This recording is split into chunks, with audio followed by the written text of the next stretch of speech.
Huwag mo akong tingnan ng ganyan, Yumi. Isang translator ka lang. Hindi mo alam kung gaano kabigat ang sakripisyo ko sa labas para lang mapanatili ang dangal ng pamilyang ito. Ang boses ni Marco ay hindi sumigaw, ngunit ang bawat salita ay tila isang kutsilyong dahan-dahang ibinaon sa dibdib ni Yumi.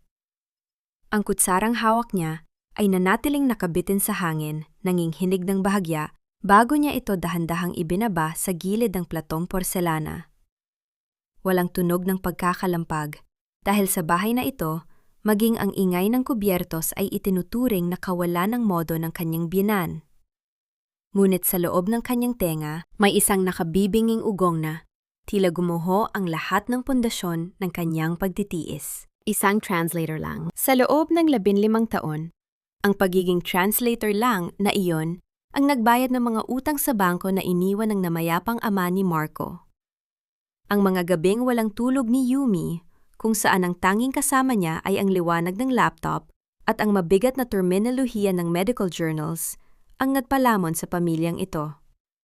Ang bawat letra, bawat pang-uusap na isinali niya mula gabi hanggang madaling araw, ang naging dahilan kung bakit nakapagsuot si Marco ng suit na galing sa Italia at kung bakit nakapang-olikta ng mamahaling alahas si Doña Elvira. Narinig mo ba ang asawa mo, Yumi? Ang tinig ni Doña Elvira ay sumali sa usapan, kasing talas ng isang labaha. Ang matanda ay dahan-dahang nagpunas ng bibig gamit ang silk napkin. Ang kanyang mga mata ay nakapakos sa manugang na tila isang insekto sa ilalim ng mikroskopyo. Masyado kang nagiging maramdamin nitong mga nakaraang araw. Pasalamat ka at kinuha ka namin mula sa hirap. Utang na loob mo sa pamilyang merkado ang bawat butil ng kanin na isinusubo mo ngayon. Huwag mong bigyan ng stress ang anak ko dahil sa mga reklamo mong walang basehan. Hindi nakaimik si Yumi. Ang kanyang lalamunan ay nanunuyo, parang may nakabarang buhangin na pumipigil sa kanya na huminga ng maluwag. Bakit? Ito ang tanong na paulit-ulit na humahampas sa kanyang isipan. Saan ako nagkulang? Ginawa ko ang lahat. Iniwan ko ang aking pangarap na maging doktor para lang matulungan ang negosyo ng asawa ko. Naging anino ako sa loob ng bahay na ito. Isang makinang tagagawa ng pera sa dilim habang sila ang nagpapakitang gilas sa liwanag. Ganito na lang ba ang halaga ko? Ang hapagkainan na dapat ay simbolo ng pagkakaisa ng pamilya ay tila naging isang malamig na korte kung saan siya ang palaging nasasakdal. Ang amoy ng nilutong sinigang ay hindi na nagbibigay ng ginhawa, kundi isang paalala ng kanyang papel bilang isang utusan na may titulong asawa. Dahan-dahang tumayo si Yumi, ang kanyang mga tuhod ay tila nang hihina. Ipagpaumanhin niyo po, tapos ko na pong isalin ang dokumentong kailangan ni Marco para sa insurance client niya bukas. Iiwan ko na lang po sa desk mo, Marco. Hindi siya tiningnan ng asawa. Patuloy lang ito sa paghiwa ng karne. Ang kanyang atensyon ay nasa screen ng kanyang telepono na biglang umilaw. Isang mabilis na sulyap ang nagawa ni Yumi bago siya tumalikod. Isang pangalan ang lumabas sa notification. Kalakip ang isang pusong kulay pula. Shayna. Ang sakit ay hindi dumating ng biglaan. Ito ay parang isang malamig na tubig na dahan-dahang lumulunod sa kanya. Pumasok siya sa kanyang maliit na workspace, isang sulok sa silid na puno ng mga libro at makakapal na diksyonaryo. Binuksan niya ang laptop para sa huling rebisasyon ng dokumentong ipinapagawa ni Marco. Sabi ni Marco, ito ay para sa isang kliyente, isang mahalagang pulisya ng medical insurance na kailangang maisalin sa Tagalog para sa isang pamilyang nasa ibang bansa. Ngunit habang binabasa ni Yumi ang huling bahagi ng dokumento, ang kanyang puso ay tila tumigil sa pagtibok. Pangalan ng may-ari ng pulisya, Marco Mercado. Pangalan ng benepisyaryo, Shayna Galvez. Relasyon sa benepisyaryo, asawa/fiancé. Napatigil ang mundo ni Yumi.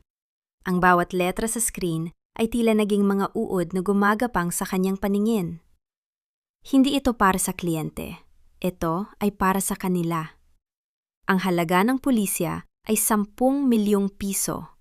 Isang halagang sapat na upang magsimula ng bagong buhay. Ngunit ang mas matinding dagok ay nasa huling pahina.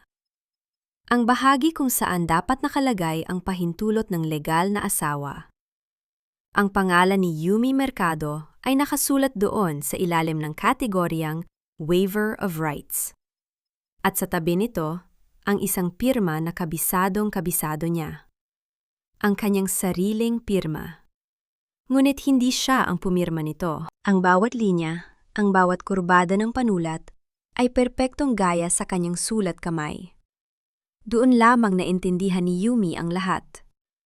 Habang nagpupuyat siya sa pagsasalin ng mga dokumentong medikal na nagbibigay ng yaman sa pamilyang ito, ang sarili niyang asawa ay dahan-dahang binubura ang kanyang karapatan, ang kanyang kinabukasan, at ang kanyang pagkatao. Ang kanyang kamay ay kusang lumapit sa screen. Ang mga daliri ay dahan-dahang hinaplos ang huwad na pirma. Isang mainit na luha ang pumatak sa keyboard, ngunit agad niya itong pinunasan. Hindi ito ang oras para umiyak. Sa loob ng silid na iyon, sa gitna ng katahimikan at ng mahinang ugong ng aircon, isang bagay sa loob ni Yumi ang tuluyang nabasag. Ngunit kasabay ng pagkabasag na iyon, ay ang pagsilang ng isang bagong uri ng lakas. Isang lakas na nagmula sa kailaliman ng kanyang poot. Bakit niya ito ginawa? Simple lang ang sagot na bumulong sa kanyang isipan. Dahil para sa kanila, isa lang siyang kagamitan. Isang translator na pwedeng palitan kapag wala ng pakinabang. Narinig niya ang mga yabag ni Marco patungo sa silid. Ang tunog ng pinto na bumukas ay naging hudyat ng pagbabalik ng kanyang maskara. Mabilis niyang isinara ang file at binuksan ang isang blankong dokumento. Tapos na ba, Yumi? Tanong ni Marco. Ang kanyang boses ay may bahid na ngayon ng pekeng tamis. Ang uri ng boses na ginagamit niya kapag may kailangan siya. Kailangan ko yan sa opisina bukas ng maaga. Alam mo naman, para ito sa kinabukasan natin ni Maya. Humarap si Yumi. Ang kanyang mga mata ay tuyo na, at ang kanyang labi ay nagawang bumuo ng isang tipid na ngeti. Isang ngeti na hindi umabot sa kanyang mga mata. Oo, Marco, tapos na. Mahinang sagot ni Yumi. Ang kanyang boses ay kasing lamig ng semento. Lahat ay malinaw na sa akin. Huwag kang mag-alala. Ibibigay ko sa iyo ang nararapat para sa iyo. Hindi napansin ni Marco ang diin sa salitang nararapat. Lumapit siya at hinalikan si Yumi sa noo. Isang halik na dati ay nagbibigay sa kanya ng init. Ngunit ngayon ay tila isang lason na dumidikit sa kanyang balat. Mabuti naman, sabi ni Marco habang kinuha ang USB drive. Magpahinga ka na. May mahalaga pa akong tatapusin sa baba. Nang makaalis si Marco, nanatiling nakatayo si Yumi sa dilim. Ang liwanag mula sa labas ng bintana na nagmumula sa mga poste ng ilaw sa kalsada, ay nagbibigay ng mahahabang anino sa dingding. Kinuha niya ang kanyang telepono at may idiniyang na numero na matagal na niyang itinatago. Luigi? Bulong niya nang sagutin ang tawag. Kailangan ko ng tulong mo, ngunit kailangan nating gawin ito ng tahimik. Gusto kong malaman kung paano i-freeze ang lahat ng accounts na may kaugnayan sa pangalan ko. Lahat sila. Sa kabilang linya, ang boses ng abogado ay tila nagbigay ng maliit na liwanag sa madilim niyang mundo. Ngunit ang totoo, ang apoy ay nagsisimula pa lamang. Kinabukasan, habang naghahanda ng almusal, narinig ni Yumi ang malakas na pagtatalo sa sala. Ang boses ni Doña Elvira ay pumapailan lang, puno ng galit at pagkalito. Marco! Bakit hindi ko magamit ang credit card ko? Sabi ng bangko, may problema daw sa main account. Lumabas si Yumi mula sa kusina, suot ang kanyang apron, hawak ang isang baso ng gatas para kay Maya. Ang kanyang muka ay inosente. Ang kanyang kilos ay mahinhin. Ngunit sa loob niya, ang bawat segundo ay isang hakbang patungo sa kalayang matagal na niyang ipinagkait sa sarili. Tumingin si Marco kay Yumi. Ang kanyang mga mata ay puno ng pagduda at tensyon. Yumi, may ginawa ka ba sa computer ko kagabi? Ang katahimikan sa loob ng mansyon ay tila isang tali na dahan-dahang humihigpit sa leeg ng pamilyang Mercado. Ang unang kudon ay tumama na, ngunit ang pangalawa ay mas masakit. Wala akong ginawa, Marco. Sagot ni Yumi habang dahan-dahang inilalapag ang gatas sa lamesa. Diba sabi mo, translator lang ako? Wala akong alam sa mga komplikadong bagay na yan. Ngunit sa ilalim ng mesa, ang kamay ni Yumi ay mahigpit na nakakuyom. Alam niyang ang digmaang ito ay hindi matatapos sa isang gabi. At habang tinitingnan niya ang kanyang asawa na nagsisimulang magpanik, isang bagay ang sigurado. Ang mga salitang isinasalin niya ngayon ay hindi na galing sa ibang tao. Ito na ang sarili niyang kwento. At sa kwentong ito, siya na ang magsusulat ng huling hatol. Ang tunog ng pag-iyak ni Maya sa itaas, dahil sa ingay ng pagtatalo, ay muling nagpaalala kay Yumi kung bakit siya narito. Hindi lang ito para sa kanya. Ito ay para sa batang wala pang malay na ang kanyang ama ay isang mandaraya. Yumi, sagutin mo ako! Sigaw ni Marco. Ang kanyang pagtitimpe ay tuluyan ng nawala. Ngunit bago pa man makasagot si Yumi, ang doorbell ng mansyon ay tumunog ng 3 beses. Isang mahaba at formal na tunog na tila isang babala. Sa labas ng gate, isang itim na sasakyan ang nakaparada at isang lalaking may hawak na folder ang naghihintay. Ang unang yugto ng pagbagsak ng mga merkado ay opisyal nang nagsimula. Ganyan ka ba pinalaki ng mga magulang mong patay gutom, Yumi? Ang bagal-bagal mong kumilos. Tila wala kang utang na loob sa pamilyang nagligtas sa'yo sa putikan. Ang boses ni Doña Elvira ay parang hagupit ng latigo sa madaling araw. Hindi pa man sumisikat ang araw, ang bawat baetang ng hagdan ay naririnig na ni Yumi ang mabibigat na hakbang ng kanyang binan. Walang blag o malakas na kalampag.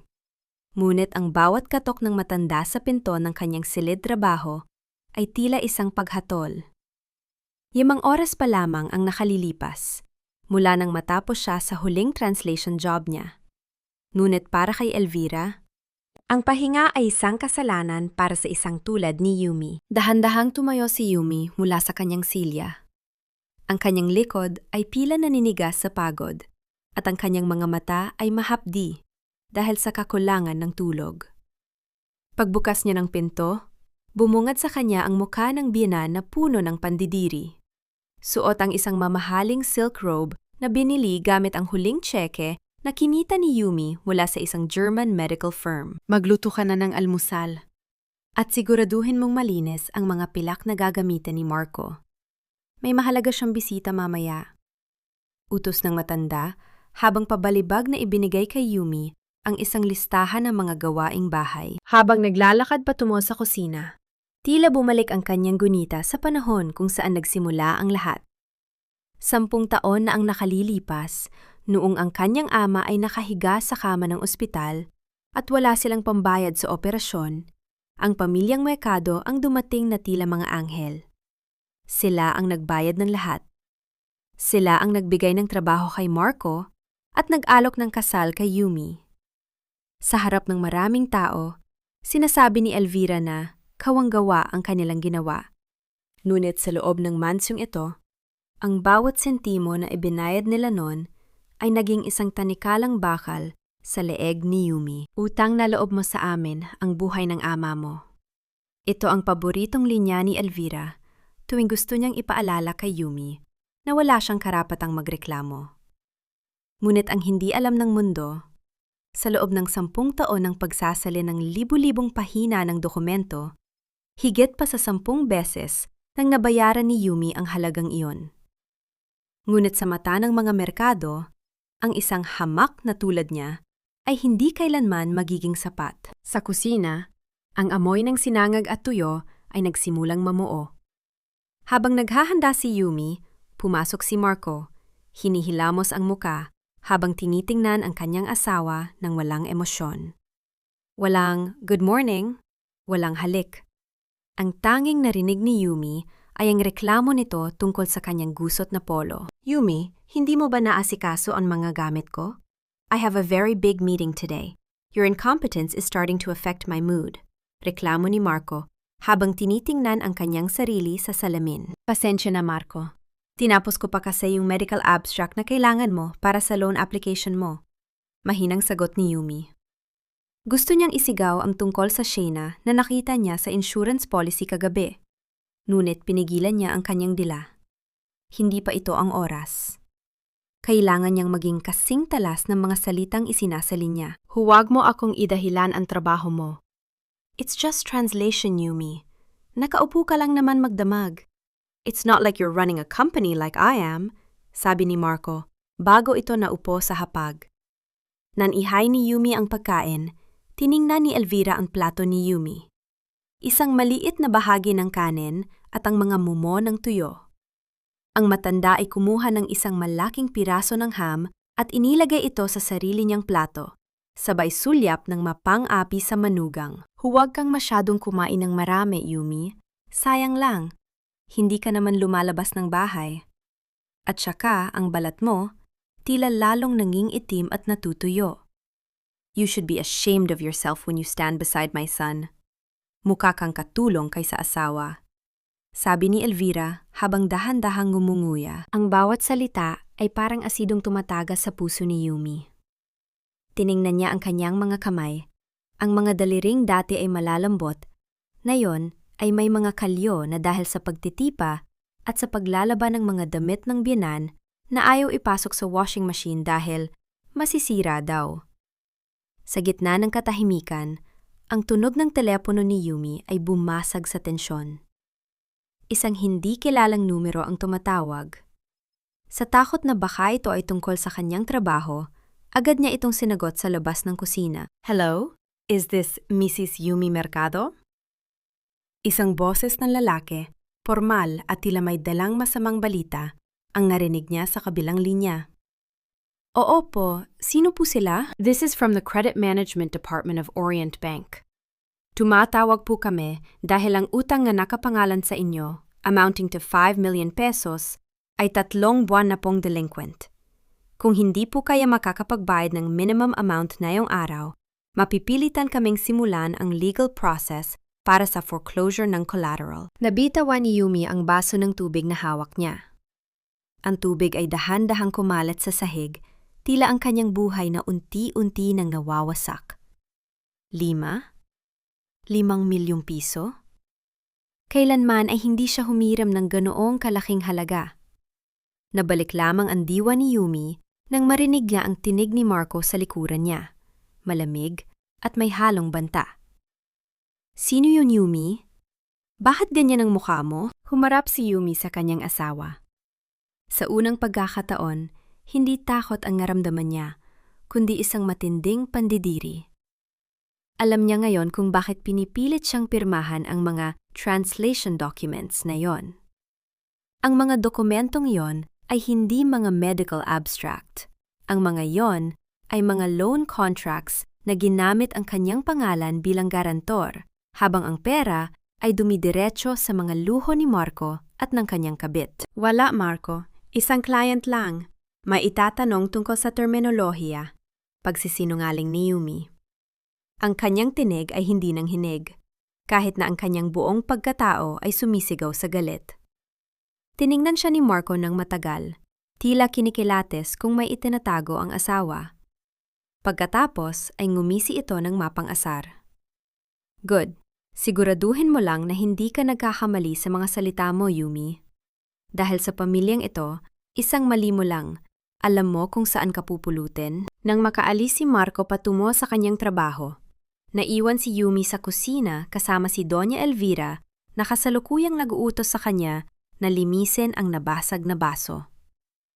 Linisin mo yan! Napaka-clumsy mo talaga. Sayang ang basong yan. Kristal yan mula sa Europe! Sigaw ng matanda. Dahan-dahang lumuhod si Yumi para pulutin ang mga piraso ng bubog. Isang matulis na piraso ang bumaon sa kanyang daliri, at ang dugo ay dahan-dahang lumabas, matingkad na pula laban sa puting tiles. Hindi siya dumaing. Tiningnan niya ang patak ng dugo at doon niya napagtanto. Ang bawat patak ng kanyang pagdurusa ay may katapat na halaga. Kung gusto nila ng giyera, ibibigay niya ito sa kanila. Ngunit hindi sa pamamagitan ng sigawan, kundi sa pamamagitan ng katahimikang unti-unting lulunod sa kanila. Habang pinupunasan niya ang dugo sa sahig, isang plano ang nagsimulang mabuo sa kanyang isipan. Ang bangko ay tumawag na. Ang oras ay tumatakbo. Kung siya ang gagawing biktima ng utang na ito, sisiguraduhin niyang kasama niyang babagsak ang lahat ng nagtangkang yumurak sa kanyang pagkatao. Elvira, bulong ni Yumi sa kanyang sarili. Hindi na mama o donya. Hahayaan kitang magpakasasa sa huling mga araw ng iyong karanyaan. Dahil sa lalong madaling panahon, ang tanging matitira sa iyo ay ang iyong kahambugan sa gitna ng kawalan. Iyan ang kwintas na ipinangako mo sa akin noong ika-10 anibersaryo natin, Marco. Pero bakit nasa leeg na siya ng iba? Ang bulong na ito ni Yumi ay nilamon ng ingay ng malakas na buhos ng ulan sa labas ng isang mamahaling restaurant sa Makati. Nakatayo siya sa gilid ng kalsada, basang-basa ang laylayan ng kanyang suot na lumang cardigan, habang ang kanyang mga mata ay nakapako sa malaking salamin ng establishmento. Sa loob, sa ilalim ng mga nagdiningning na chandelier, nakaupo si Marco. Masaya itong tumatawa, isang ekspresyong matagal nang hindi nakikita ni Yumi sa bahay. At sa harap ni Marco ay isang magandang babae, si Shayna, nasuot ang isang diamond pendant na matagal lang pinangarap ni Yumi. Ang hiyas na sabi ni Marco ay masyadong mahal at hindi practical para sa isang translator na tulad niya. Ang bawat patak ng ulan sa kanyang payong ay tila mga martilyong tumatama sa kanyang sentido. Gusto niyang sumugod sa loob. Gusto niyang hilahin ang kwintas na yon at isampal sa mukha ni Marco ang lahat ng sakripisyo niya. Ngunit nanatiling nakadikit ang kanyang mga paa sa semento. Ang pait na lumalasap sa kanyang dila ay mas matindi pa sa anumang gamot na kanyang isinalin sa mga journals. Doon niya napatunayan na ang kanyang buhay ay isa lamang malaking balat kayo. Habang tinitipid niya ang sarili sa pagkain para lang may maipambayad sa kuryente ng mansyon, ang kanyang asawa ay nagpapakasasa sa karangyaan kasama ang isang babaeng walang ibang ginawa kundi ubusin ang perang pinaghirapan ni Yumi. Huwag mong hayaang makita kanilang ganito. Ang luha ng isang inaapi ay hindi dapat masayang sa harap ng mga traidor. Isang baritono at kalmadong boses ang narinig ni Yumi sa kanyang tabi. Isang panyo ang dahan-dahang inilahad sa kanya. Nabalik ang diwa ni Yumi at napatingin sa lalaking nakatayo sa tabi niya. Si Luigi, ang financial lawyer na tinawagan niya kagabi. Nakasuot ito ng itim na trench coat. Ang kanyang mga mata ay puno ng matinding pag-unawa at tila nakikita ang bawat sugat sa kaluluwa ni Yumi. Attorney Luigi, kanina ka pa ba rito? Nanginginig na tanong ni Yumi habang tinatanggap ang panyo. Sapat na ang nakita ko para malaman na ang kasong ito ay hindi na lang tungkol sa pera, Yumi, sagot ni Luigi. Ang kanyang tinig ay walang halong biro. Ang pot ay isang mabisang gasolina, ngunit kailangan mo ng malamig na ulo para manalo sa larong ito. Tara na, baka makita ka pa nila. Tumalikod si Yumi, ngunit bago siya tuluyang lumayo, muli siyang lumingon sa loob. Nakita niyang hinawakan ni Marco ang kamay ni Shayna at hinalikan ito ng may pagsinta. Ang sakit na naramdaman ni Yumi ay unti-unting napalitan ng isang mapanganib na katahimikan. Ang kanyang puso, na dati ay punong-puno ng pag-ibig, ay tila naging isang matigas na bato sa ilalim ng malamig na ulan. Pag-uwi sa mansyon ng mga merkado, sinalubong siya ng nagngangalit na boses ni Doña Elvira. Saan ka galing, Yumi? Ang dumi-dumi mo. Tingnan mo ang putik na dinadala mo sa loob ng bahay ko. At bakit hindi ka nagluto ng hapunan? Akala mo ba ay reyna ka rito? Sigaw ng matanda habang nakaturo sa basa niyang sapatos. Pasensya na po, Mama. May tinapos lang po akong mabilis na translation sa labas. Mahinang sagot ni Yumi. Ang boses niya ay walang buhay. Tila isang robot na sumusunod sa programa. Translation. Ni hindi nga sapat ang kinikita mo para pambili ng isang set ng pinggan ko. Bilisan mo, darating na si Marco. Ayusin mo ang sarili mo, mukha kang basahan. Pagpapatuloy ni Elvira, bago ito pumasok sa kanyang silid, Dala ang amoy ng mamahaling pabango na alam ni Yumi na galing din sa kanyang bulsa. Ilang sandali pa ay narinig ni Yumi ang tunog ng sasakyan ni Marco. Pumasok ang asawa na tila walang anumang nangyari. Ang mga mata nito ay maliwanag, bakas ang kasiyahan mula sa pakikipagkita kay Shaina. Lumapit si Marco kay Yumi at bigla siyang niyakap mula sa likod. I missed you, Han. Pasensya na kung late ako. Masyadong maraming paperwork sa opisina. Bulong ni Marco sa kanyang tenga. Ang amoy ng alak at isang banyagang pabango, ang pabango ni Shaina, ay agad na humalay sa pang-amoy ni Yumi. Naramdaman ni Yumi ang pang-inilabot sa buo niyang katawan. Ang bawat haplos ni Marco sa kanyang balat ay tila uod na gumagapang. Gusto niyang sumigaw. Gusto niyang itulak ito palayo. Ngunit pinilit niyang manatiling tahimik. Humarap siya kay Marco at nagawang pilitin ang isang ngiti. Ayos lang, Marco. Alam ko namang pagod ka. Sabi ni Yumi habang dahan-dahang hinahawakan ang pisngi ng asawa. Gusto mo bang ipaghanda kita ng kape? Mamaya na. I just want to be with you right now. Sagot ni Marco sabay, halik sa kanyang labi. Ipinikit ni Yumi ang kanyang mga mata. Sa bawat sandali ng kanilang pagkahalapit, ang imahe ng kwintas sa leeg ni Shaina ay paulit-ulit na lumilitaw sa kanyang isipan. Ang halit na iyon, na dati ay simbolo ng kanilang sumpaan, ay tila naging isang lason na dahan-dahang pumapatay sa huling bahagi ng kanyang pagmamahal. Ito ang pinakamasakit na uri ng pagkukunyari. Ang matulog sa tabi ng taong alam mong gabi-gabi kang pinapatay sa traidor na paraan. Nang makatulog si Marco dahil sa kalasingan, dahan-dahang bumangon si Yumi. Kinuha niya ang kanyang telepono sa ibabaw ng side table. Eksaktong 2:00 ng madaling araw, nang umilaw ang screen ng cellphone ni Marco na nasa tabi rin niya. Isang text message ang lumabas. Thank you for the necklace, love. I can't wait for us to be a real family. Malapit na ba siyang mawala? Ang kamay ni Yumi ay nanginginig habang binabasa ang mensahe. Hindi siya umiyak. Ang kanyang mga mata ay nanatiling nakatitig sa natutulog na asawa. Ang katahimikan ng gabi ay bumasag sa huling pag-asa na baka nagkakamali lang siya. Dahan-dahang lumabas si Yumi ng kwarto at pumunta sa kanyang workspace. Binuksan niya ang kanyang laptop at tiningnan ang folder na ipinadala ni Luigi. Sa loob niyon ay ang mga detalye ng bawat sentimong ninakaw ni Marco sa kanya. Malapit na, Marco, bulaw ni Yumi sa kadiliman. Malapit na. Pero hindi ako ang mawawala. Kayo ang mawawala sa mundong itinayo nyo gamit ang dugo at pawis ko. Ngunit sa gitna ng kanyang pagpaplano, narinig ni Yumi ang mahinang pagbukas ng pinto sa kabilang kwarto. Ang kwarto ni Doña Elvira. Nakita niyang lumabas ang matanda na may dalang isang maliit na vault at dahan-dahang bumaba sa hagdan sa gitna ng gabi. Isang matinding kuryosidad ang bumalot kay Yumi. Saan dadalhin ng matanda ang vault na yon sa ganitong oras? At ano ang kinalaman nito sa mga utang na nakapangalan sa kanya? Ang bawat titik na itinitipa ko sa makinilyang ito ay hindi na lamang mga salita, kundi mga balang tatama sa puso ng mga taong umubos ng aking pagkatao. Sa loob na madilim na silid trabaho ni Yumi, ang tanging liwanag ay nagmumula sa asul na kislap ng screen ng kanyang laptop.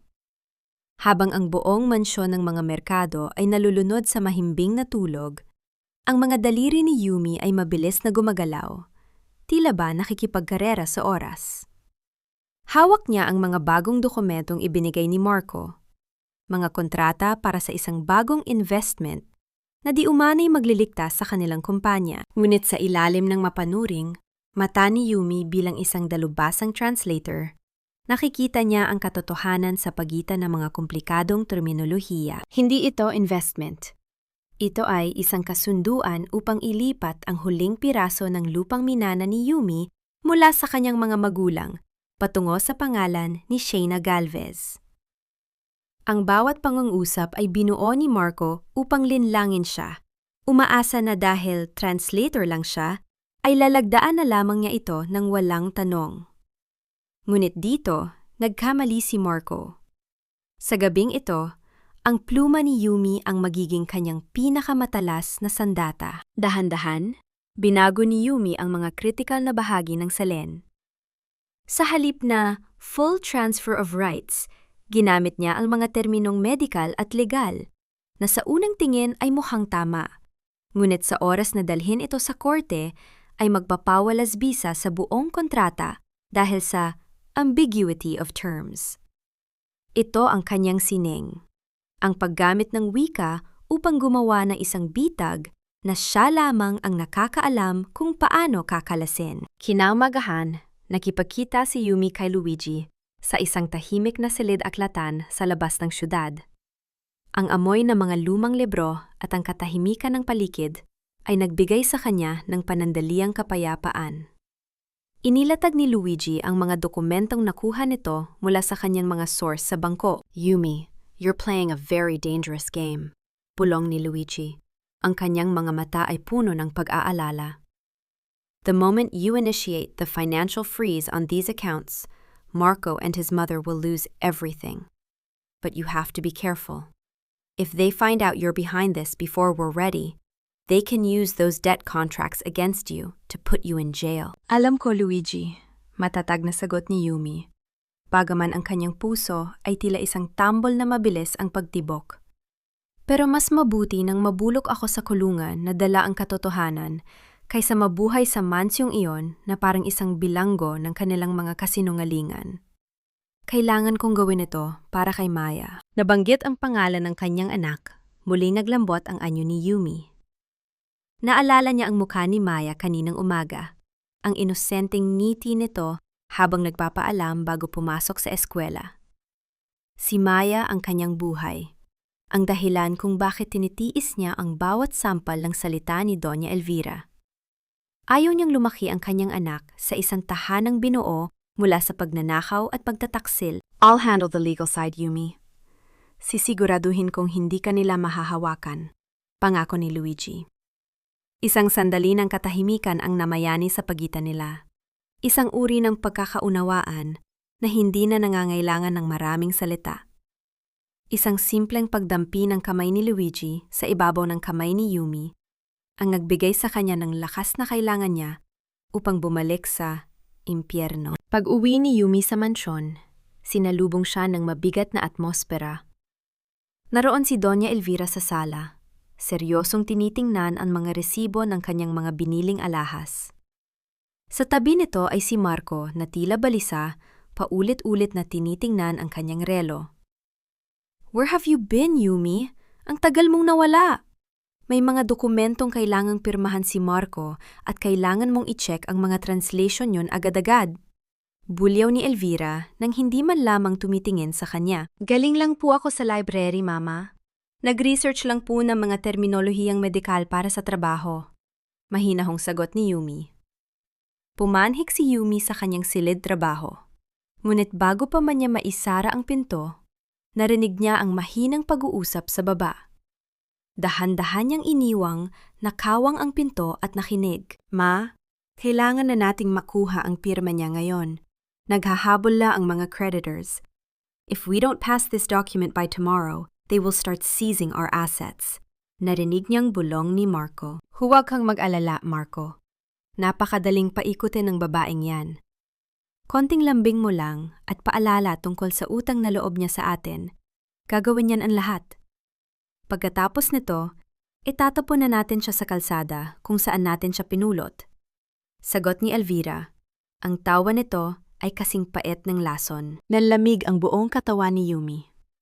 Hindi na lamang ito tungkol sa pera o sa kabit. Ito ay tungkol sa kanyang kabuuang pagkatao na balak nilang itapon na parang basura pagkatapos nilang pakinabangan. Dahil sa galit, nagdesisyon si Yumi na kumilos ng mas mabilis. Pumasok siya sa silid ni Doña Elvira habang ang matanda ay nasa banyo. Alam niyang naroon ang maliit na vault na nakita niya kagabi.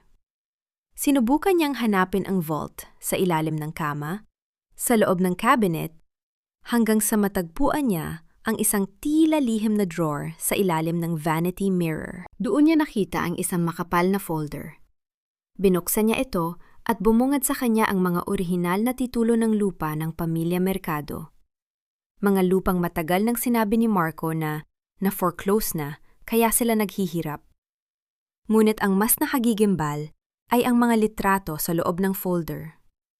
Mga litrato ng kanyang sariling mga magulang at isang lumang dokumento na may kinalaman sa aksidenteng ikinamatay ng kanyang ama. Ano ito? Bulong ni Yumi. Ang kanyang mga luha ay nagsisimulang pumatak sa papel. Ngunit bago pa niya mabasa ang buong nilalaman, ang tunog ng pagbihit ng doorknob ay bumasag sa katahimikan ng silid. Yumi, anong ginagawa mo sa kwarto ko? Ang matinis at nagagangalit na boses ni Doña Elvira ay pumailan lang. Nakatayo ang matanda sa pintuan. Ang kanyang mga mata ay nanlilisik sa galit, habang nakatitig sa folder na hawak ni Yumi. Ang bawat ugat sa leeg ng matanda ay tila puputok sa tindi ng tensyon. Nalaglag ang puso ni Yumi sa kanyang sikmura. Nahuli siya. At sa pagkakataong ito, wala nang lugar para sa mga pagsisinungaling. Akala mo ba, magiging kapantay ka namin dahil lang sa hawak mong papel na yan? Nakalimutan mo na ba kung saan kalsada kita pinulot, Yumi? Ang boses ni Doña Elvira ay hindi sumigaw. Ngunit ang bawat salita ay tila isang malamig na hampas ng bakal sa mukha ni Yumi. Mabilis na lumapit ang matanda, at sa isang marahas na galaw ay hinablot nito ang folder mula sa nanginginig na mga kamay ng manugang. Ang tunog ng pagkapunit ng ilang pahina ay tila ang tunog ng mismong puso ni Yumi na unti-unting niluluray. Nanataling nakatayo si Yumi. Ang kanyang mga tuhod ay tila gawa sa jelly. Ang lamig ng aircon sa silid ay hindi maikukumpara sa lamig na gumagapang sa kanyang buong pagkatao. Sa loob ng folder na yon, nakita niya ang pangalan ng kanyang ama at ang salitang settlement agreement.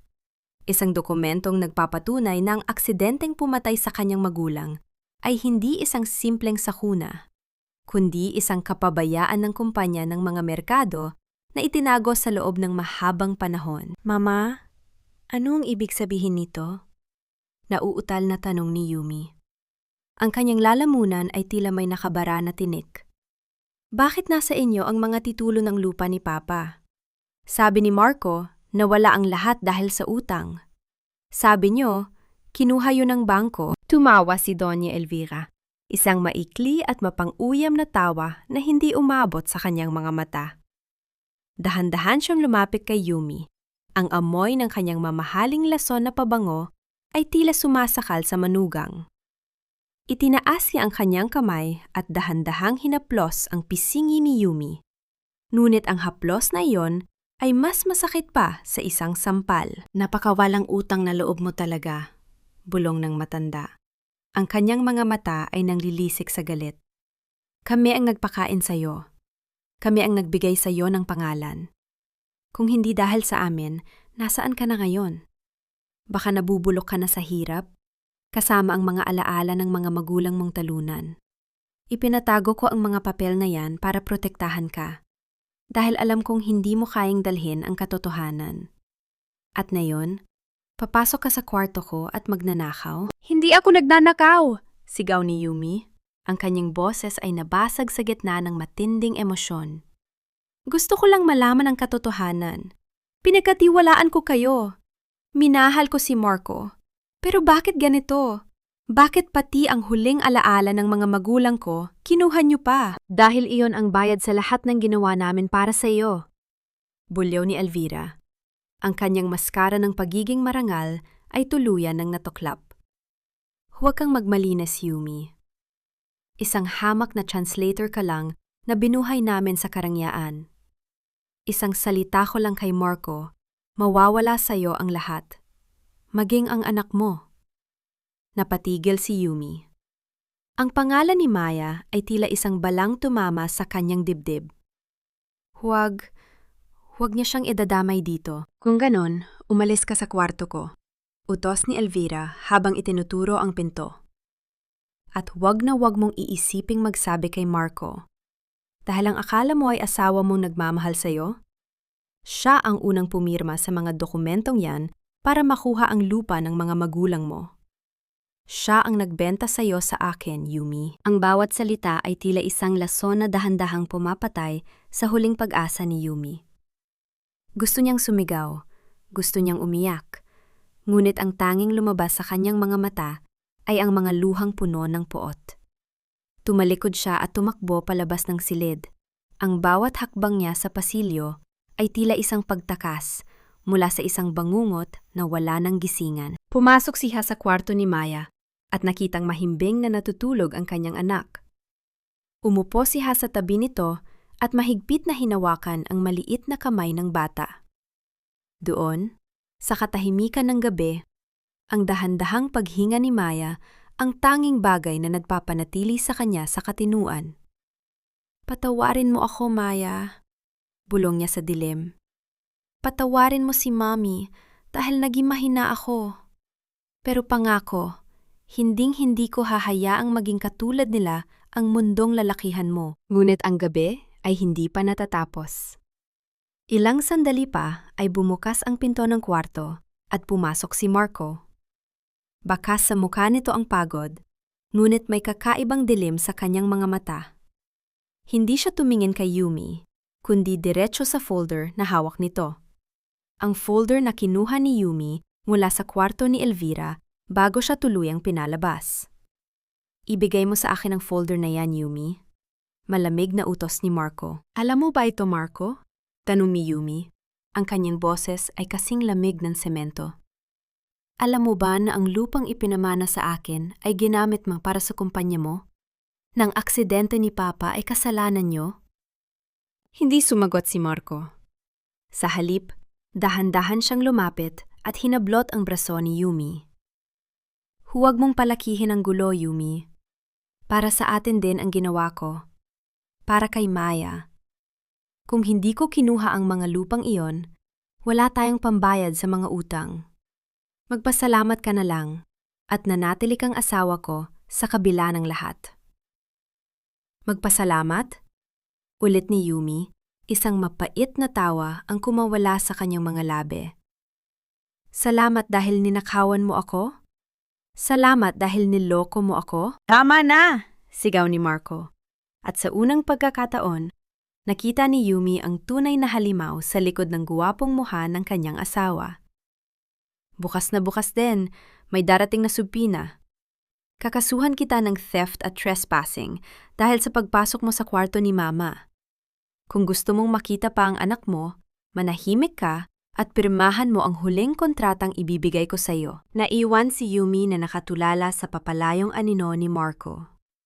Ang bawat tibok ng kanyang puso ay tila isang bilanggo na humahampas sa mga rehas. Ang banta ni Marco ay hindi biro. Alam niyang kaya nitong gawin ang lahat para protektahan ang kanilang pangalan. Kinuha ni Yumi ang kanyang telepono at nakita ang isang mensahe mula kay Luigi. The accounts are ready to be frozen. One click, Yumi, and they are finished. Are you sure you want to go through with this? Tumingin muli si Yumi kay Maya. Pagkatapos ay sa pintong sinara ni Marco.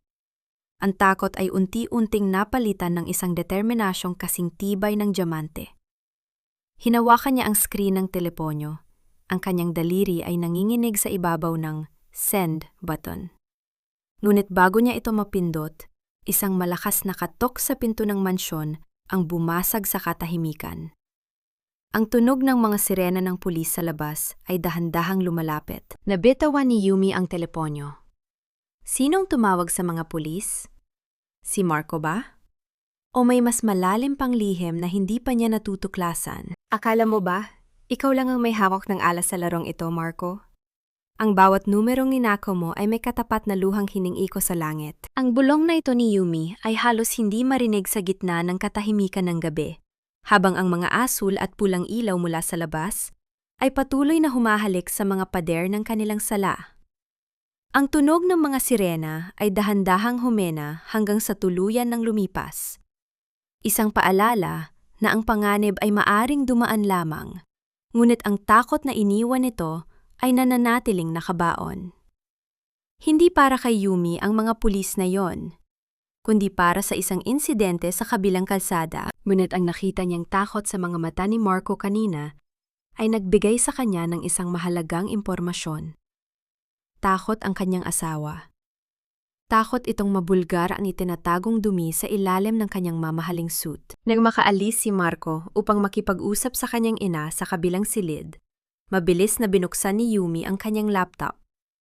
Ang kanyang mga daliri ay tila may sariling isip habang mabilis na tinitipa ang password ng lihim na folder na ipinadala ni Luigi.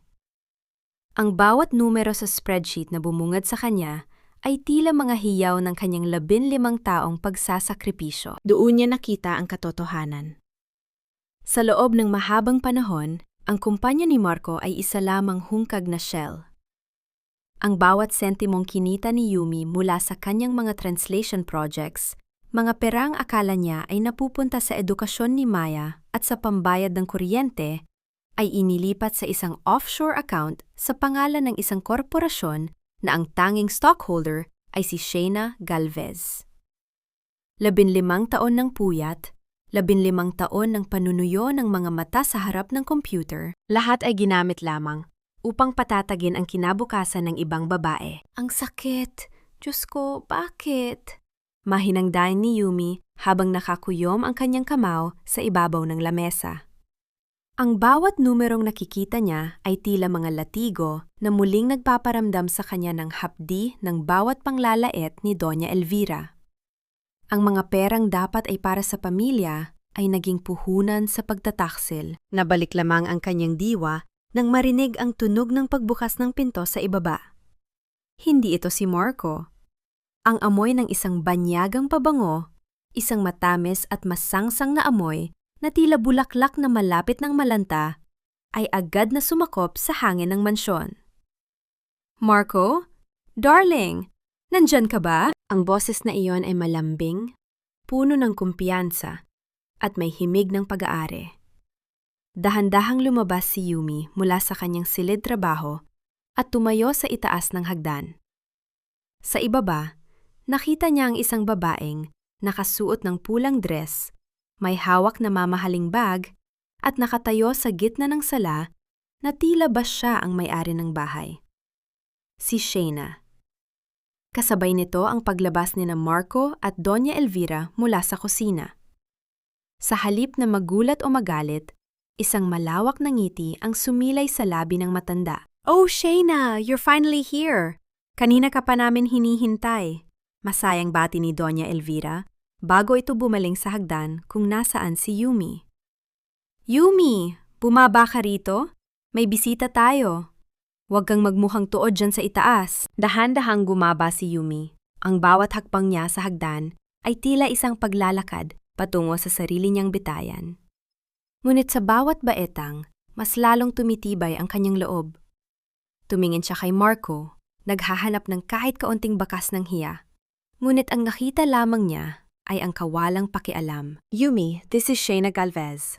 Pakilala ni Marco, ang kanyang boses ay formal.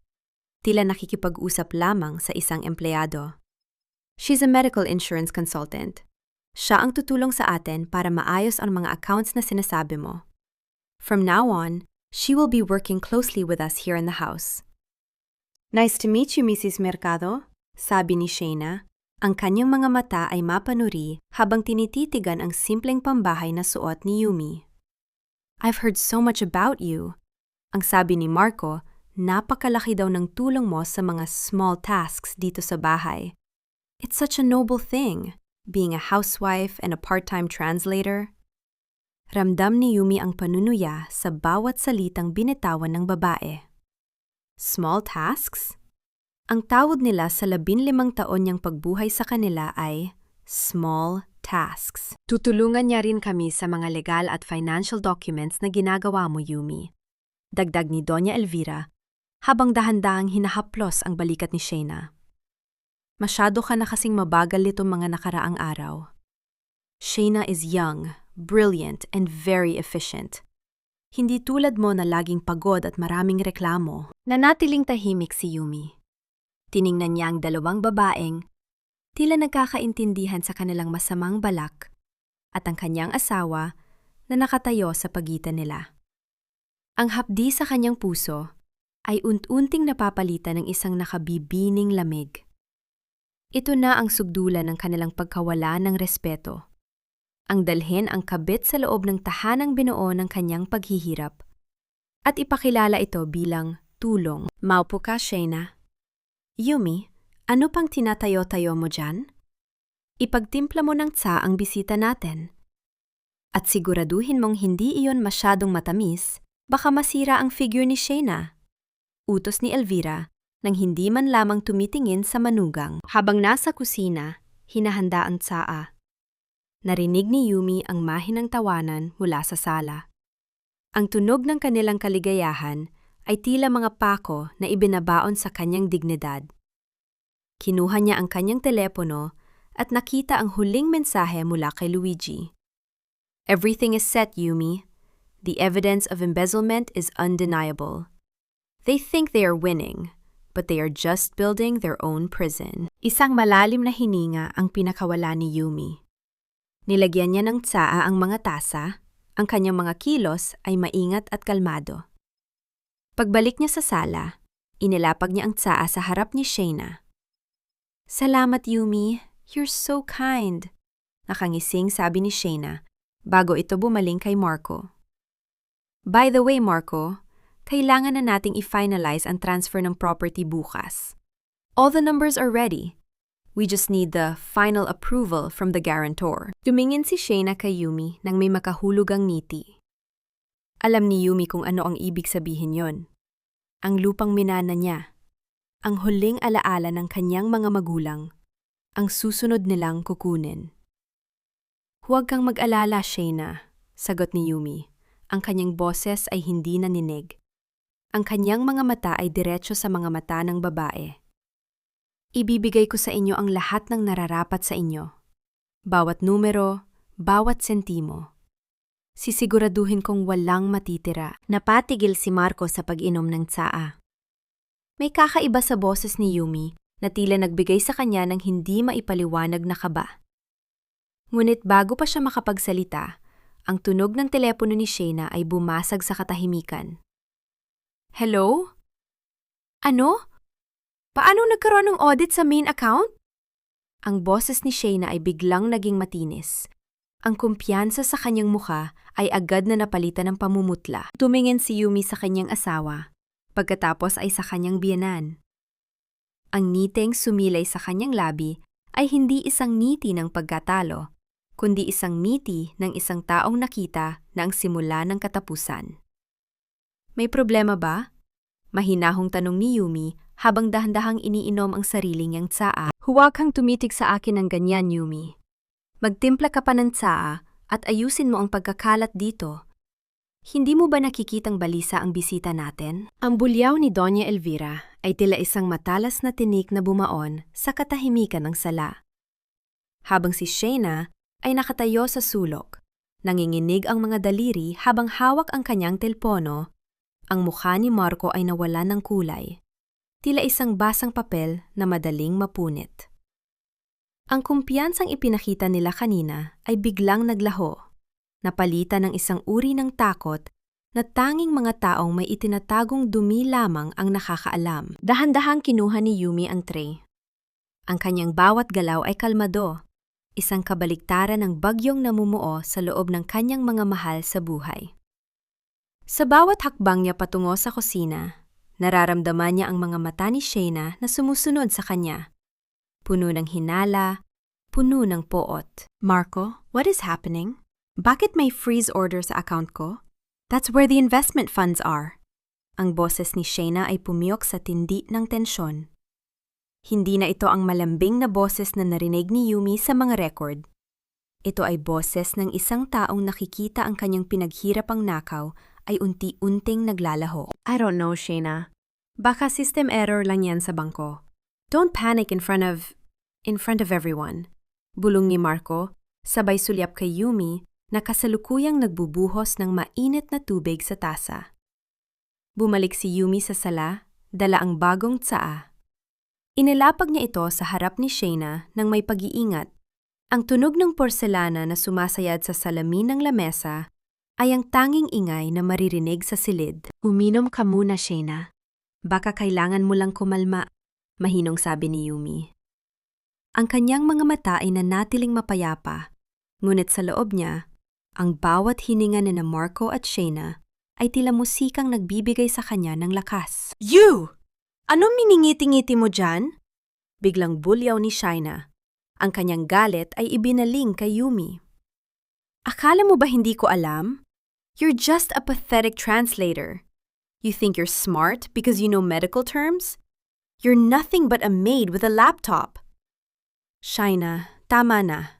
Pagpigil ni Marco. Ngunit kitang-kita ang pag-aalinlangan sa kanyang boses. No, Marco, tingnan mo siya. She looks so smug. Dugtong ni Shayna.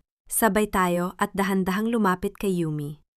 Itinaas ni Shayna ang kanyang kamay, ang kanyang mga kuko na sadyang pinahaba at kinulayan ng matingkad na pula ay tila mga kuko ng isang ibon na handang manila.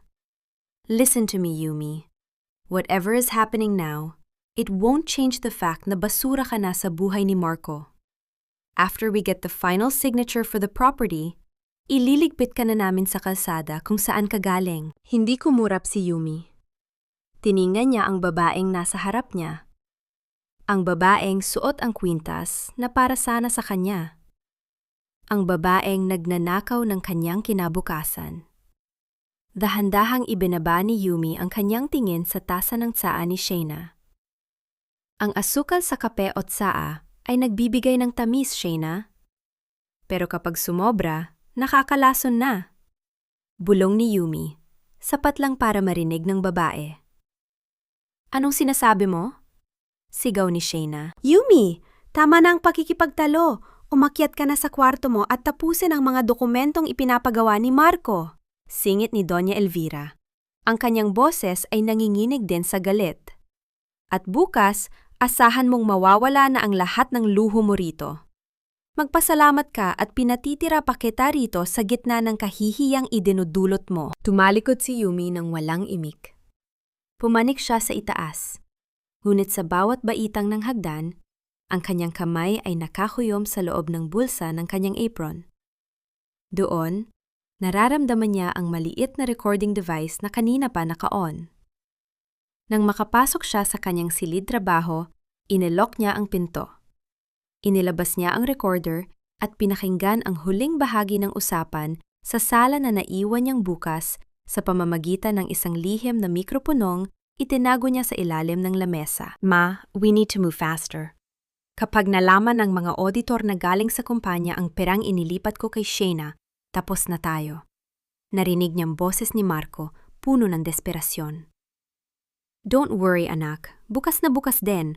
Gagawa tayo ng paraan para mapapirma ang babaeng yan. Pagkatapos, itatapon natin siya. I have a contact sa probinsya. Doon natin siya ipapadala kasama ang bata. Hindi na siya makakabalik dito. Sagot ni Elvira. Ang boses nito ay kasing lamig ng kamatayan. Pero ma, paano si Maya? Anak ko pa rin siya, mahinang sabi ni Marco. Anak mo? Anak mo siya sa isang translator, Marco? Sa tingin mo ba ay karapat-dapat siyang magdala ng pangalang merkado? Si Shayna ang magbibigay sa iyo ng tagapagmana na tunay na dugong bughaw. Iyang si Maya, lumaki na yang kasama ang nanay niyang martir. Wala siyang silbi sa atin. Nabitawan ni Yumi ang recorder. Ang bawat salita ay tila isang lason na dahan-dahang pumapatay sa huling bahagi ng kanyang pagmamahal sa asawa. Ang pagdamay kay Maya, ang balak na ilayo siya sa kanyang anak, ang tanging kayamanang natitira sa kanya, ito ang huling hangganan. Ang kanyang pagtitiis ay natapos na. Ang martir na kilala nila ay patay na. Hinuha ni Yumi ang kanyang laptop at mabilis na nag-email kay Luigi. Ang kanyang mga mata ay naniningas sa pot, ngunit ang kanyang isip ay kasing linaw ng kristal. Luigi, ilabas mo na ang lahat. Huwag mo nang hintayin ang bukas. Ngayong gabi, gusto kong maramdaman nila kung paano mawala ng hininga sa gitna ng sarili nilang mga kasinungalingan. Maya-maya pa, narinig ni Yumi ang malakas na sigawan mula sa baba. Hindi ito boses ng pag-aaway, kundi boses ng matinding takot. Ang tunog ng mabilis na pagtipa sa keyboard ni Marco at ang hysterical na iyak ni Shayna ay pumailan lang sa buong mansyon. Dahan-dahang lumabas si Yumi ng kwarto at tumayo sa balkonahe, nakatanaw sa sala. Sa ibaba, nakita niyang nagkakagulo ang tatlo. Ang bawat computer, bawat tablet, at bawat cellphone nila ay sabay-sabay na tumunog.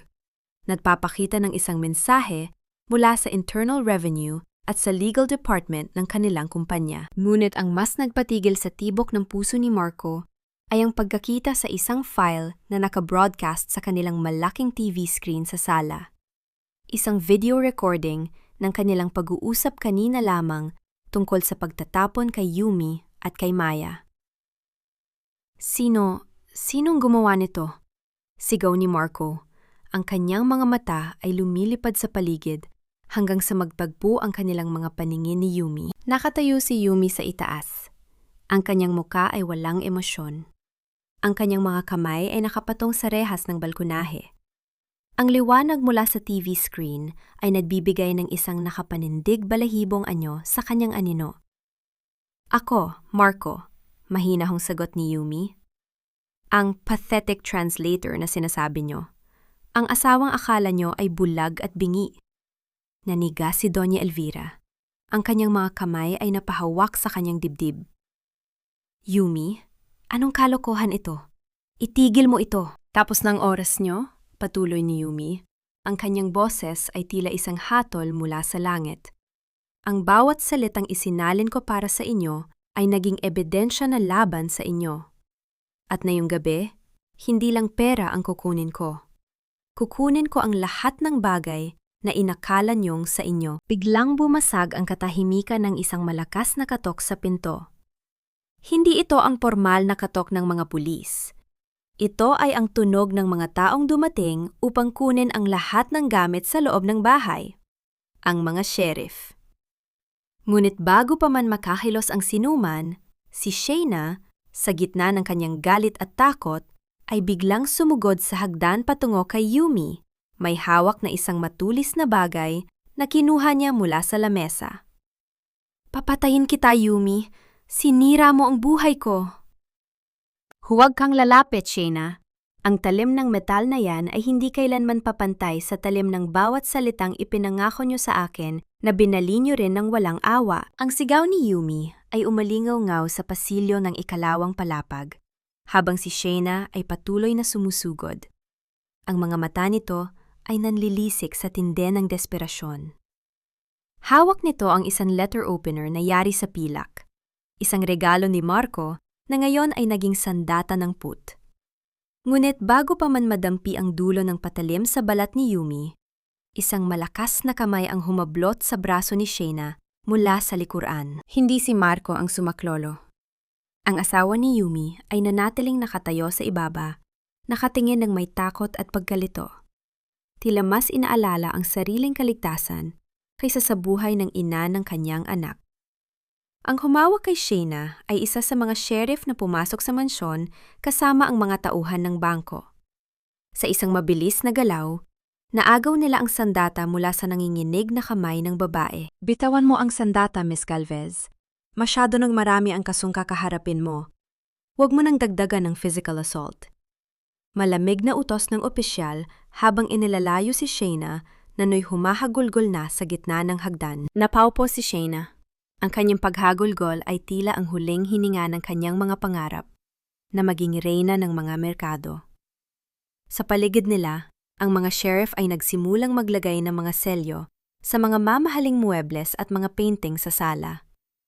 Ang bawat pagdikit ng sticker ay tila tunog ng pagguho ng toreng ginto na itinayo sa kasinungalingan. Yumi! Yumi, makinig ka sa akin!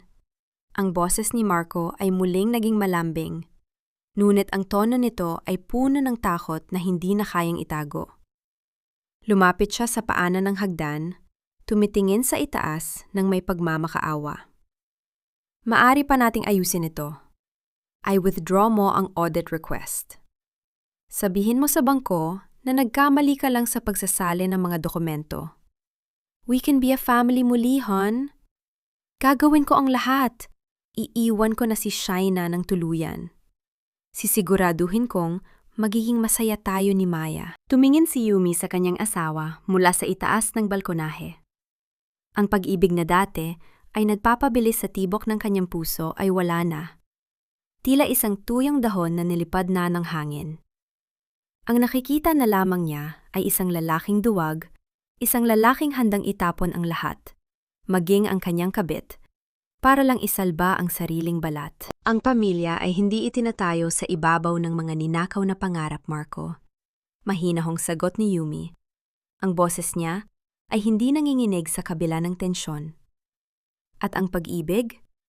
Matagal mo na itong pinatay sa bawat gabi na pinatulog mo ako sa gitna ng mga pag-aalinlangan habang ikaw ay nasa bisig ng iba. Yumi, please! Sigaw ni Marco. Ang kanyang desperasyon ay tumitindi habang nakikita niyang kinuha na ng mga tauhan ang kanyang laptop at mga mahahalagang folder mula sa kanyang desk. Kailangan mong pirmahan ang dokumentong ito. It's a temporary transfer of assets back to the company. If you sign this, the freeze order will be lifted. This is from Maya. Do you want her to grow up without a home? Do you want her to see her father in jail? Inilahad ni Marco ang isang folder. Ang kanyang kamay ay nanginginig sa harap ni Yumi. Ito ang huling alas na itinago niya.